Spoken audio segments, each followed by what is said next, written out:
직장인들의 노후 자금, 퇴직연금이 20년 만에 큰 변화를 맞이합니다.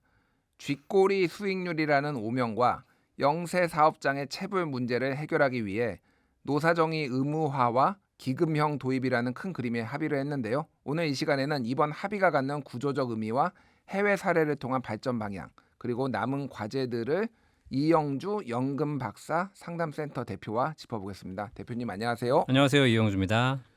어, 퇴직금은 회사 다니는 사람들은 다 있잖아요. 네, 그렇죠. 예. 네, 우리나라의 직장인들이 다 원래는 열심히 일하면 퇴직금이 쌓이는 거죠. 예. 1년 월급에 한 달치 정도 월급이 쌓이거든요. 음. 그래서 30년 일했다. 그러면 현재 과거 퇴직금 기준으로는 퇴직 직전 3개월 평균 급여 예. 곱하기 근속 연수 이렇게 해서 퇴직금이 쌓여서 나가고요. 예. 그다음에 DC형을 선택하신 분들은 매년 한 달치 월급을 적립받아서 그걸 재직하는 기간 동안 쌓아서 퇴직할 때 받아 나가시기 때문에 종업 뭔가 이 직장인들의 노후 준비에 굉장히 중요한 수단이 되는 거죠. 그렇군요. 저는 이제 예전에 직장을 다녔다가 그만두고 지금 프리랜서기 때문에 퇴직금을 받아서 어디다 썼는지 잘 기억은 안 나요. 네, 그게 가장 큰 문제예요. 이 퇴직금 예. 받아서 55세까지 가지고 있다가 노후에 연금으로 받아야 되는데 이미 이제 받아가지고 일시불로 받아서 다 쓰신 분들이 많으시기 때문에 예. 이게 노후 재원으로 축적이 되지 않는 문제도 음. 이번에 그런 것 때문에 이제 의무화가 시행되는 거죠. 퇴직금을 일시불로 받는 분들도 있고, 네. 아니면은 이제 이거를 방금 말씀하셨듯이 연금으로 해가지고 이제 네. 특정 나이가 되면은 네. 이 돈으로 이제 매달 받고 이런 것들이 이제 그렇죠. 차이가 있는 네. 거죠. 실제로 과거에 우리나라가 퇴직금 제도였습니다. 퇴직금이란 거는 이제 열심히 일하면 퇴직금이 쌓이잖아요. 예. 그걸 퇴직 시점에 일시불로 누구나 다 받아가는 연금으로 받는 개념이 없었고 그냥 퇴직 시점에 일시불로 받아가는 그거를 본인이 이제 퇴직해서 연금으로 쓸 수도 있는 것이고 아니면 그걸 사업하거나 이럴 때 날릴 수도 있는 거죠. 예. 이제 그러다 보니까 문제들이 제기가 됐어요. 음. 이게 가장 큰 문제가 뭐냐면 일단 퇴직금이 노후 자금인데 일시불로 받아서 다 쓴다. 그러니까 이제 불안하니까 또 이게 막 정년 채우지 못하고 나오시는 분들은 좀 이제 놀다가 뭐 할까 좀 이거 직종을 비하는 게 아니라 치킨집이나 열까? 그래가지고 이제 네. 다 그 퇴직금을 다 부었다가 그렇죠. 망하는 경우도 있고. 맞습니다. 그러면 이제 노후가 굉장히 불안해지고 이런 그럼요. 악순환이 네. 있었잖아요. 네, 그런 악순환이 있었고요. 또 하나 문제가 뭐냐면 회사가 망하면 퇴직금을 받지 못하는 상황이 이제 늘어난 거죠. 이게 퇴직금이라는 것이 사내에 적립되었었거든요. 예. 그러니까 회사 사장님이 우리 회사의 계정에 퇴직금을 갖고 있는 거예요. 근데 회사를 운영하다 보면 이 퇴직금이 당장 사업 자금이 필요하면 또 써야 되잖아요. 예. 그러니까 김준일님의 퇴직금입니다라고 따로 명시해서 두고 있는 게 아닙니다. 그러다 보니까 회사가 망했어요. 그러니까 퇴직금 계정도 하나도 없이 다 망한 겁니다. 근데 이제 직장인들은 회사가 망했으니까 월급은 못 받지만 예. 그동안 수십 년간 일해온 퇴직금은 갖고 나가야 되는데 이거를 사업주가 지불할 수 없는 상황이 되는 거죠. 그래서 사내에 적립되었기 때문에 퇴직금을 체불하거나 못 받는 문제들이 발생했고 그다음에 이거를 연금으로 써야 되는데 일시불로 다 이제 빼가가지고 소진하는 문제가 생겼기 때문에 요 두 가지 문제를 해결하자라고 예. 해서 퇴직연금 제도가 2005년도 지금으로부터 20년 전에 이미 시행이 됐어요. 그렇군요. 네. 그런데 이제 의무화하지 않았었죠. 사업장이 선택을 할 수 있도록 해놨더니 예. 대기업이라든가 여유가 있는 데들은 다 지금 퇴직연금 제도로 전환을 하고 이미 했습니다. 그런데 이제 여전히 사업이 어려운 중소기업이라든가 영세 사업장들은 퇴직금 자체도 쌓아놓지 않은 경우가 많고 예. 퇴직금 제도를 운영하고는 있으나 실제 회사가 망해서 퇴직금을 지급하지 못하는 사람들이 있기 때문에 이번에 가장 핵심적인 노사정 합의의 첫 번째 주제가 퇴직연금을 의무화하자. 의무화한다. 네. 그러면은 네. 일시불로 못 받는 거예요? 나는 네, 진짜 그러니까요. 돈이 급해요. 일시불로 네네. 받아야 된다. 네, 그건 아닙니다. 퇴직금 제도를 없애고 이제 퇴직금 제도를 갖고 있는 회사들을 점점 퇴직연금 제도로 전환시켜서 장기적으로는 퇴직연금 제도로 일원하겠다는 것인데 예. 퇴직연금으로 받는다고 해서 그 연금을 일시불로 못 찾는 건 아니에요. 퇴직연금 계좌 내에서 내가 원하면 일시불로 다 찾아볼 수도 있고요. 예. 그걸 연금으로 받을 수도 있고 그거는 그 개인 가입자가 선택할 수 있습니다. 다만 이제 일시불로 받으면 세금을 다 내야 되는 것이고 예. 연금으로 받으면 국가가 세금을 할인해주고 있죠. 그러니까 절세 효과를 누리려면 연금으로 받으면 되고 예. 당장 급전이 필요하면 일시불로 받을 수 있는데 그럼에도 불구하고 퇴직금 일시금 제도가 폐지가 되니까 퇴직연금은 말 그대로 연금이니까 일시금 못 받는 거 아니냐라는 불안이 있어서 예. 이번 노사정 합의문에 네, 일시금 받는 것과 연금 받는 거를 가입자가 선택할 수 있다라는 조항까지 굳이 넣습니다. 아, 그렇군요. 네, 그거 안 넣어도 되는 건데. 예. 네, 알겠습니다. 그래서 방금 말씀하신 대로 이제 20년 만에 바뀌었는데 모든 사업장이 퇴직연금을 가입을 단계적으로 의무화하는 거죠. 그러니까 한 번에 맞습니다. 하기에는 부담되고 사실은 영세 사업장은 말씀하신 대로 네. 그냥 회사에 쌓아놓거나 급하면 퇴직금도 써서 막 돈 융통하고 그러다가 이거를 네네네. 한 번에 다 퇴직연금을 하려면 좀 못하죠. 부담도 되고 그러니까 네네네. 단계적으로. 단계적으로 의무화해서 일단은 여유가 있는 사업장부터 옮기고요. 아마 지금 아직 합의문에는 명시가 안 됐지만 장기적으로 꾸준하게 이제 이동할 수 있도록 이렇게 할 것 같아요. 알겠습니다. 그러면은 이제 하나씩 조금 이게 이제 전체적으로 그동안의 역사와 지금 뭐 이 배경 설명을 좀 이제 여쭤본 거고요. 네, 그럼 앞으로 이제 어떻게 뭐가 변하는지를 좀 여쭤볼게요. 네, 기금형 퇴직연금이잖아요. 네, 네. 그러니까 퇴직연금 제도가 이미 2005년부터 있었는데 그동안 그러면 어떤 식으로 이 퇴직연금이 운용돼 왔고 뭐가 달라지는 건지 좀 설명해 네네. 주시죠. 중요한 질문이신데요. 일단 퇴직연금 제도를 시행을 했어요. 예. 근데 퇴직연금 제도를 해서 사외에 적립을 하고, 그러니까 사내가 갖고 있는 것이 아니라 바깥에 적립을 했고, 나중에 연금으로 받을 수 있는 그 시스템은 기본적으로 확보를 했습니다. 근데 이제 퇴직연금 제도가 세 가지가 있는데 재직 중에는 DB형과 DC형이라는 제도가 있고요. 예. 퇴직 후에는 IRP에 넣어서 연금으로 받도록 이런 세 가지 제도가 있습니다. 좀 DB, 설명을 해 주세요. DC, 예. IRP 좀 어려우시죠? 근데 이제 재직 중에 있는 DB, DC는 뭐냐면 DB는 확정 급여형이라 그래서 이미 과거의 퇴직금 제도처럼 열심히 일만 하면 퇴직 직전에 퇴직금이 딱 정해지는 거예요. 그럼 내가 열심히 일만 하면 뭐 수익률 관리 이런 거 안 해도 퇴직할 때 일정한 퇴직금을 받아나갈 수 있는 거였죠. 예. 근데 이제 DC형은 뭐냐면 매년 퇴직금을 정산해 주는 겁니다. 종업원에게. 예. 그러면 내 퇴직금 통장에 돈이 들어오잖아요. 그거를 종업원이 아무것도 안 하고 있으면 그냥 원금만 있는 거예요. 예.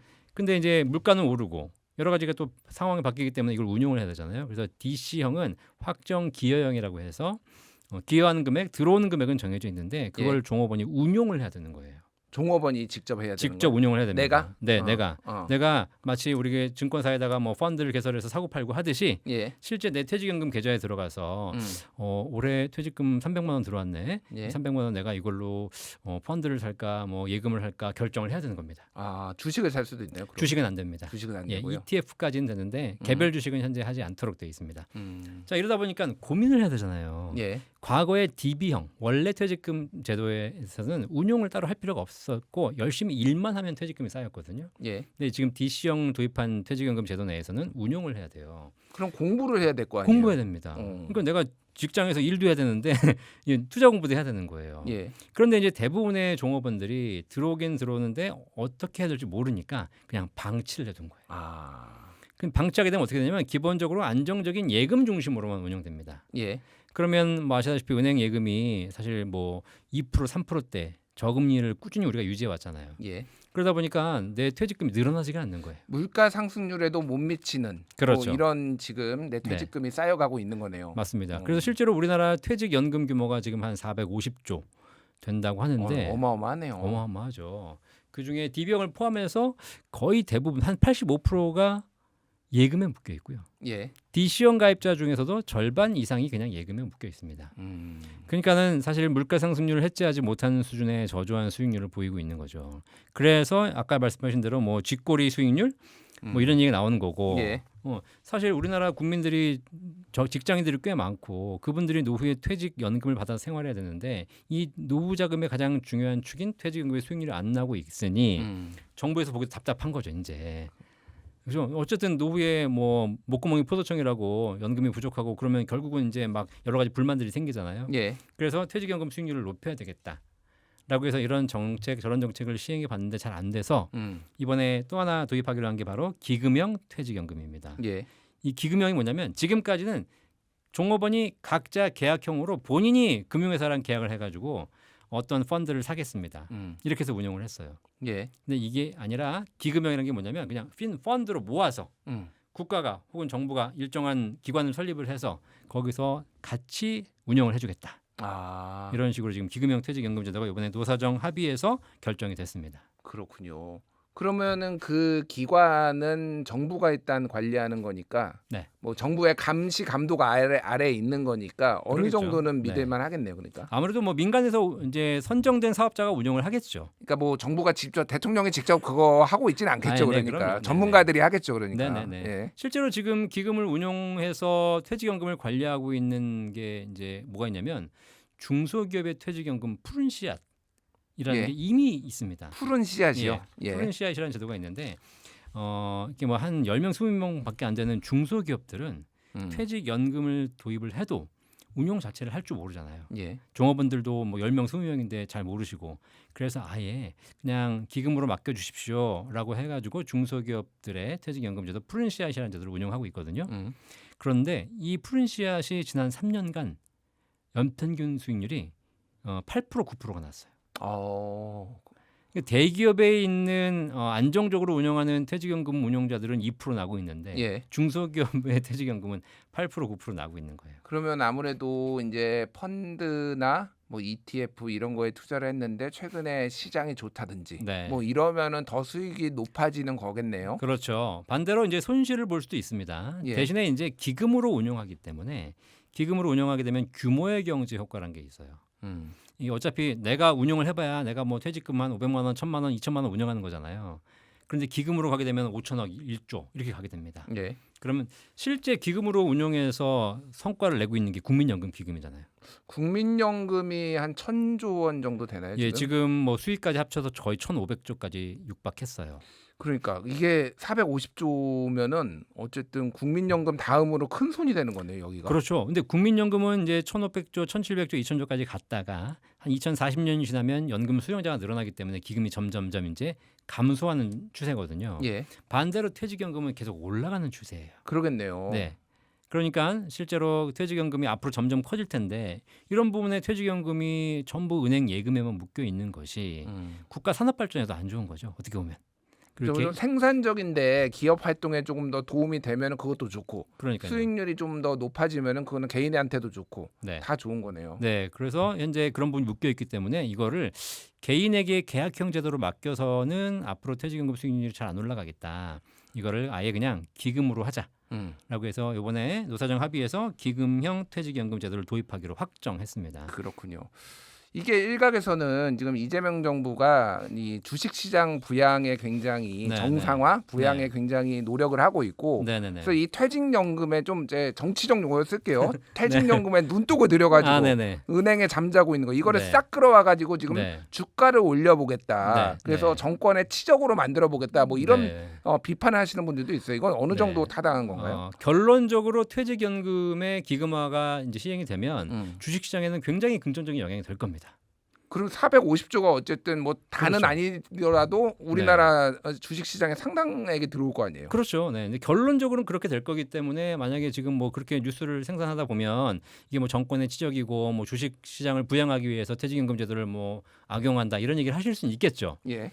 하지만 그거는 결과론적인 얘기인 것 같고요. 그리고 뭐 퇴직연금에 기금화 한다고 해가지고 바로 넘어오는 게 아니지 않습니까? 차근차근 넘어오는 것이기 때문에 이게 주식시장에 영향을 미쳐서 효과를 보려면 뭐 5년, 10년 이상 걸리는 거기 때문에 이번 정권하고는 사실 관계없는 내용이고 결론적으로 그렇게 했을 때 자연적으로 퇴직연금에 있는 자산들이 은행 예금에서 주식시장으로 넘어오면서 주식시장이 더 발전을 하게 될 거라는 건 자명한 거죠. 예. 다만 그것이 주식 부양이나 뭐 환율 방어를 위한 것은 아니고 오히려 그럼으로 인해서 우리나라 퇴직연금 자산이 좀 늘어날 수 있는 것이고 그다음에 국가적인 산업 발전에 도움 될 수 있는 것이기 때문에 실제 미국에서도 20년 전부터 401k라는 퇴직연금 펀드가 활성화되면서 예. 그때 미국 직장인들의 퇴직연금이 401k에 자동적으로 적립되고 그 401k 적립된 것들을 대부분 다 이렇게 주식형 펀드로 운용을 하면서 미국의 다우존스라든가 나스닥, S&P들이 꾸준하게 상승이 되었거든요.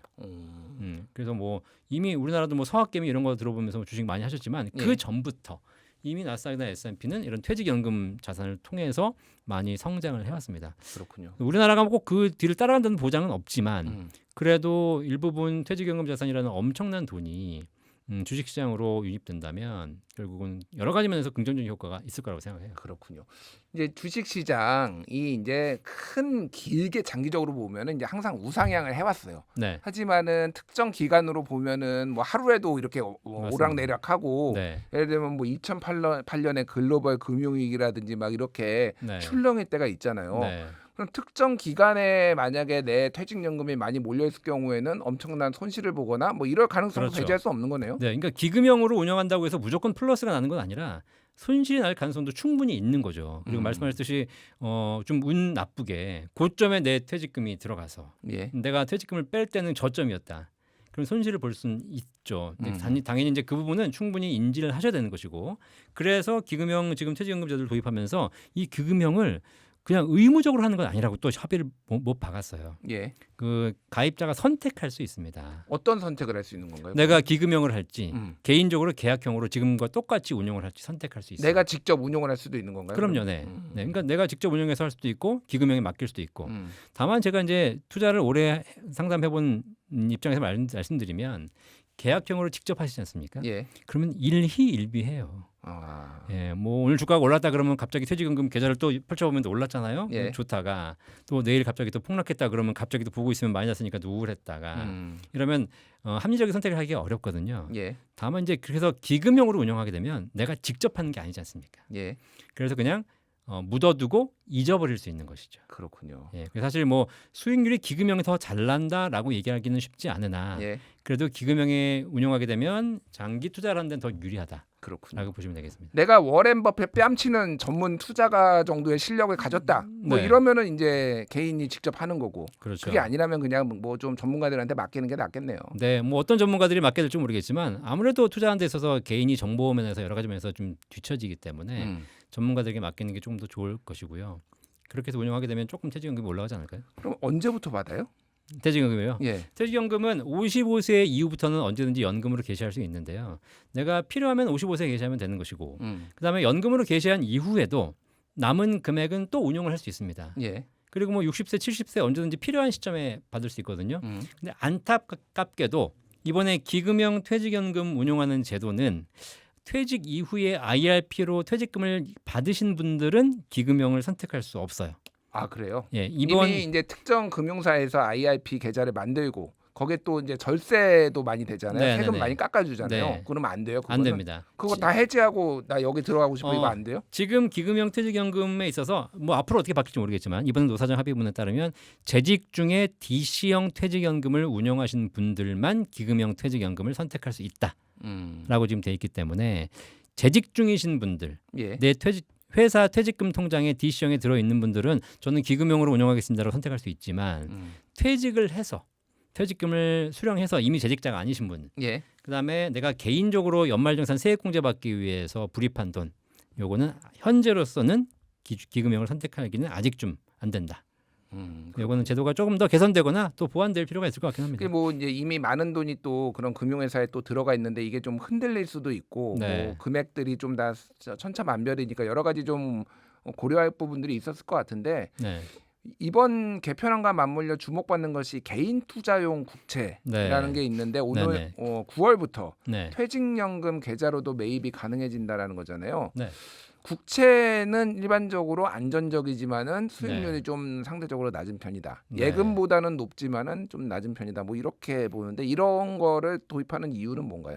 일단 이제 안정성을 선호하시는 분들 중에서 조금 수익을 올리기 위해서 현재는 그냥 예금만 운용하고 있는데 이제 국채를 도입함으로써 선택할 수 있도록 해줄 수 있는 거거든요. 예. 근데 어쨌든 채권도 손실은 발생할 수 있다는 사실을 좀 아셔야 돼요.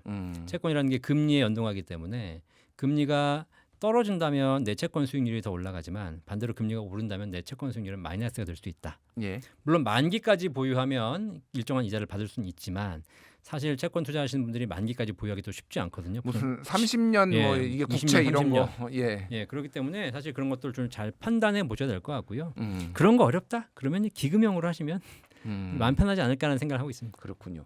금융사들의 책임성 강화도 중요한 과제인 것 같아요. 지금. 네네. 3월부터는 수수료 공시 체계가 비율에서 총액으로 바뀐다고 하는데, 그러니까 네. 지금은 몇 퍼센트를 떼겠습니다. 근데 이제 돈을 얼마를 몇 원을 떼겠습니다. 이렇게 바뀌는 건가요? 그러면? 네, 그렇게 바뀔 예정입니다. 어. 뭐 그렇게 되면 훨씬 더 이제 수수료가 투명해지기 때문에 가입자들이 이제 그런 것에 대해서 확실하게 좀 인지를 하는 그런 부분도 있고요. 반대로 금융사 입장에서는 그래요. 우리가 이제 물건을 팔 때 원가를 다 공개하고 파는 이런 거잖아요. 예. 네, 그래서 예를 들면 뭐 내가 김치찌개 먹는데 음식점에 김치찌개 10,000원인데 원가는 5,000원입니다. 이렇게 써놓는 거잖아요, 그죠? 예. 그래서 일단 이런 부분에서 조금 더 책임성을 강화하지만 비용으로 오픈한다고 해가지고 책임성이 강화되는 건 아니고 운용면에서 조금 더 잘할 수 있도록 약간의 또 정책이 보완될 필요가 있을 것 같습니다. 그럼 감시 감독을 정부는 좀 어떻게 해야 되는 건가요, 이거를? 실제로 지금 현장에서 보면 그 가입 단계에서 투자자들에게 그 어떤 투자 목적에 맞지 않는 설명을 한다든가 투자자들이 보통 민원 사례를 보면 나는 그런 거 몰랐다. 이게 손실을 보면 너네가 보상해 주는 거 아니냐. 이런 것들 많이 있거든요. 이런 예. 부분에서는 정확하게 손실 구조를 설명해 주는 것이 필요할 것 같고요. 네, 그런 것만 잘 돼서 우리 투자자들의 어떤 그 성향들이라든가 그다음에 투자자들의 금융에 대한 인식 수준이 좀 올라간다면 이런 부분이 자연히 해결되지 않을까라고 생각해요. 그렇군요. 퇴직연금 뭐 대상자가 정확하게 얼마인지 모르겠으나 뭐 국내 직장인들 생각해 보면 한 1,000만 명 되고 네. 가구로 따지면은 거의 뭐 2집 건너 한 집 정도는 지금 해당되지 않을까 그런 그렇죠. 생각이 들어요. 이게 네네네. 굉장히 중요한 뉴스라고 생각을 하는데 네네. 그럼 개인들이 이제 어떻게 이거를 뭐 기금형으로 뭐 사실상 이제 맡겨 놓는 거라긴 하지만은 네. 어떤 식으로 투자 전략을 좀 세워야 될지 또 언제 수령하는 것이 좋을지 이런 거를 좀 말씀해 주시죠. 네. 일단 본인의 투자 성향을 잘 보셔야 됩니다. 내가 약간 공격적으로 운영하고 싶다. 그러면 이렇게 기금형이라든가 계약형으로 공격적으로 펀드를 운영하셔도 되지만 그런 분들 계십니다. 안정을 선호하시는 분들. 예. 그리고 굳이 공격적으로 운영하지 않아도 내 노후 자산에 큰 문제가 없으신 분들. 이런 분들은 안정형 중심으로 가시면 될 것 같고요. 사실 이 기금형 퇴직연금에서 가장 큰 또 하나 이슈는 뭐냐면 지금 우리나라의 퇴직연금 가입자들이 대부분 다 고령화되어 가고 있어요. 예. 그래서 사실상 나이가 들면 들수록 자산을 점점 더 안전하게 운용해야 되거든요. 그래서 3, 40대 분들은 조금 더 공격적으로 운영하실 필요가 있습니다. 하지만 5, 60대가 되어가서 이제 연금을 인출할 시기가 다가오면 조금 투자 비중을 점점 낮춰서 안전 자산 중심으로 설계하는 게 좋을 것 같거든요. 예. 또 이런 거 관련돼서 TDF라고 이렇게 은퇴 시점을 정해놓고 맞춰서 비중을 조절해주는 펀드도 다양하게 나와 있어요. 아, 그렇군요. 찾아보시면 본인 성향에 맞는 펀드를 설계할 수 있을 것 같고요. 예. 연금 수령과 관련된 문제는 어쨌든 저는 그렇게 생각해요. 너무 일찍 하는 건 이제 평균 수명이 길어졌기 때문에 예. 과거처럼 55세, 60세에 내 연금을 타겠다라는 생각은 그렇게 맞지 않다. 돈이 급해요. 요즘 왜냐면은 55세에 퇴직하는 분들도 많아요. 죄송하지만 일하셔야 됩니다. 아, 일 안 하고 연금으로 어떻게 안 낼까요? 일을 해야 된다. 이게 예. 내가 뭐 70세, 80세 돌아가시는 게 아니라 예. 90세, 100세를 살게 된다면 그러니까 수령이 늦을수록 어쨌든 더 많은 금액이 굴러가기 때문에 나중에 그럼요. 금액을 네. 더 한 달에 받는 금액이 더 늘어나는 거잖아요. 그렇죠. 그러니까. 예. 건강이 아주 나쁘거나 뭐 이러지 않으신 경우라면 최대한 젊을 때 일을 더해서 연금을 더 쌓아 놓으시고 그리고 연금 계시는 65세, 70세 이후로 늦추는 것이 오히려 노후에 더 안전망을 확보하는 방법이 될 것 같습니다. 알겠습니다. 들으면 들을수록 참 세상에 공부할 것 같고 공부 제대로 안 하면은 거짓골을 모면할 것 같은 네. 그런 생각이 드는데 또 이런 전문가들이 계시니까 저희가 또 네. 이렇게 인터뷰도 합니다. 또 다음에 이슈가 되면은 다 모시도록 하겠습니다. 지금까지 이영주 연금박사 상담센터 대표와 이야기 나눠봤습니다. 대표님 감사합니다. 감사합니다.